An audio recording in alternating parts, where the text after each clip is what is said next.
Asong, what is your assessment of the post-election events in the country? We are 2 days to the installation of Pobia for another term, 7-year term, but we have the self-proclaimed president of the country, Issa Chiroma Bakari, who is having his own rant on social media. They proposed a 3-day lockdown that was supposed to start yesterday. Today's supposed to be the second day, and tomorrow will be the last day. So these are the main events post-election. There have been some violence. There've been some destruction of property, a few deaths here and there. What is your assessment, your general assessment of all the things that have taken place few weeks after the election? I mean, Ghana, unfortunately, every most of the things that we predicted a couple of weeks ago, up to maybe about a week or two ago, seem to be coming true today. We talked a lot about post-election violence, which seemed to have been a little bit more serious than I had anticipated. I know during the last election there was some disturbance, there was some violence, but it was not as rampant or as serious as it is now. And again, the reason why this post-election violence is a little bit more serious now is because the self-proclaimed President Issa Chiruma seemed to have been inciting or calling on the people to go on the streets and to protest. And of course, when protest happens, there's bound to be casualties. I'm not sure if people realize that, because Yeah. even where I am and the people around me, everybody seemed to be supporting the protest. But again, there's consequences to that. The last time I checked, I heard between the 12 until today, I think about 12 people have died. So we have 12 lives lost. Again, we've always said that one life lost is a life, it's bad, right? 12 is a lot of people dead for reasons that I really cannot explain. But again, Issa Chiroma has been, calling on the people to go on the street and to, defend their votes and protect their votes. I'm not sure how that makes sense, but that is what he is calling on. Unfortunately, he seemed to have people who are listening and seem to be adhering to those calls. A lot of that is happening in the regions where Issa Chiroma won. I think that is where a lot of the chaos is happening. I know in the north where he won, in Adamawa, where he won, in Littoral. So those three, I know there's the fourth one, but those three regions seem Yeah. to be the boiling points of this protest and destruction of property. So the destroying public property, private property, there's looting, again, which always follows a protest like this, right? Protests where there's no head, where there's no direction, where there's no unifying reason. People in the north are protesting for different reasons and for different things. Those in Littoral are doing something else. I know that the northwest and the southwest regions have been somewhat peaceful, because from what I've heard from the ground, there's really been no protest. The argument here is that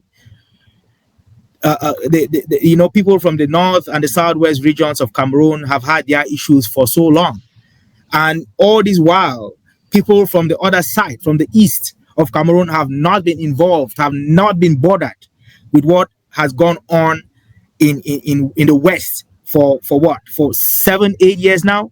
So people are arguing that why should we, those people in the north and the southwest region, why should they join Issa Chiroma's call to protest against a friend of his, President Paul, the incumbent President Paul Biya, who is clearly a good friend of Issa Chiroma?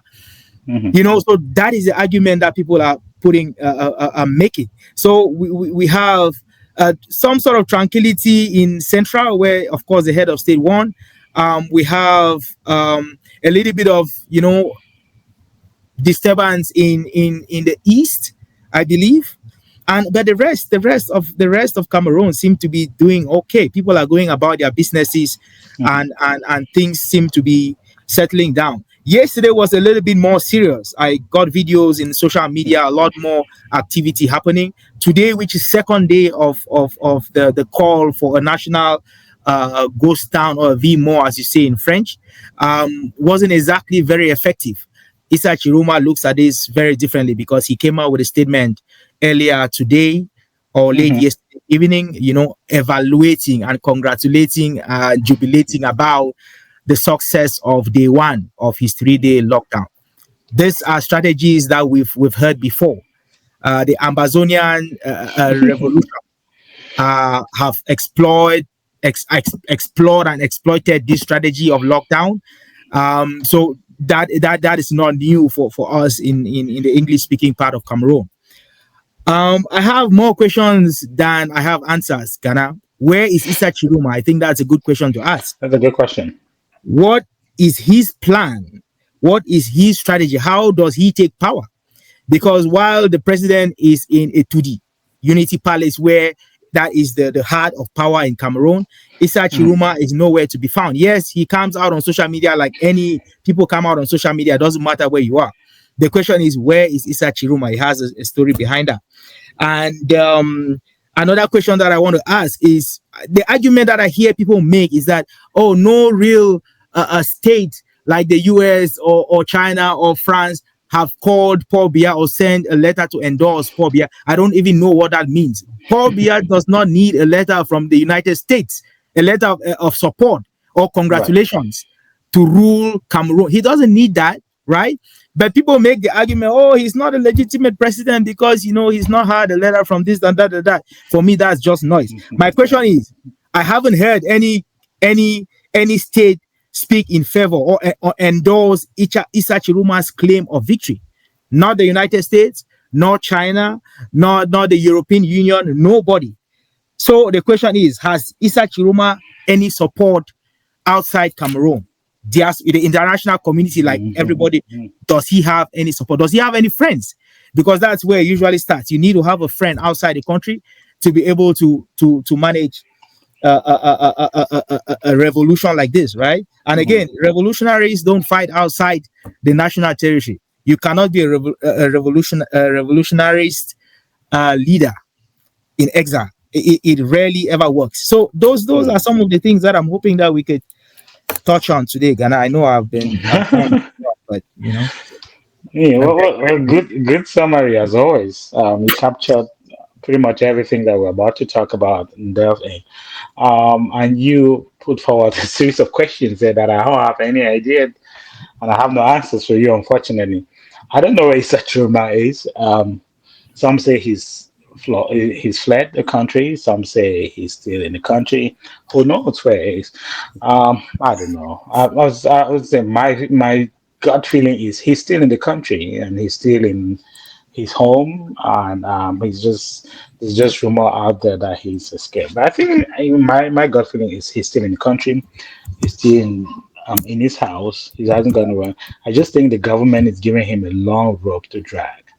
And given the fact that he's a former minister of communication, he's been in the government for 25 years, they are like giving him time for this man to come to his senses, but it's not. But I think Atangaje is just, it's just paradoxically, I think Atangaje is just showing a lot of restraint right now, considering what he said about post-election violence, about posting fake results and whatever. I think Atangaje is showing a lot of respect to Issa Chiroma because he can give the orders for Issa Trema to be brought to law. And, and if the president signs of that, the military has no other option but to execute a direct command from the chief of armed forces. So I think they're just giving a long room to drag, showing some respect, showing a lot of restraint. um, I think the red line is going to be the installation of the president on Thursday. Should he continue with this his antics, he will be forcefully brought to books. Okay, and a lot of people, I feel like the support is beginning to dwindle a little bit. He's feeling a little bit isolated, if you ask Mhm. me. We in WhatsApp group on Facebook, you don't see people coming again forcefully to defend this fraud or the stolen results, the papers that Issa Choma posted. Nobody's talking about that. It makes me question whether those people were actually really serious or they have ulterior motives. Because if your main stitch or your main claim is that the elections were fraudulent and you were duped of votes and the payments that you were rightly due, that's the case you should have been pushing since. By now, it seems like people have moved on. The few radicals, and I call them radicals because they are insisting on something that cannot be proven, or at least they haven't even attempted to prove that elections were stolen from Mr. Choma. So they are really trying to destabilize the country, and they are pushing people to go on riots. You talked about the riots throughout the country. They are pushing people to behave in a very violent manner. We've seen a few deaths. The people I call the disposables they've died. So it's strange. It's a strange place. He still came today and still repeated the same statement that his elections, the elections, the results election were fabricated. His is the right one, but yet he doesn't want to go and prove it. So I don't know where we go from here. I think, in my opinion, Thursday, to reiterate the point, is the red line. And when Paul Biya is installed and if he continues with that, then we probably no, we'll probably figure out where he is if he's in the country or not, because I'm sure they'll be looking for him.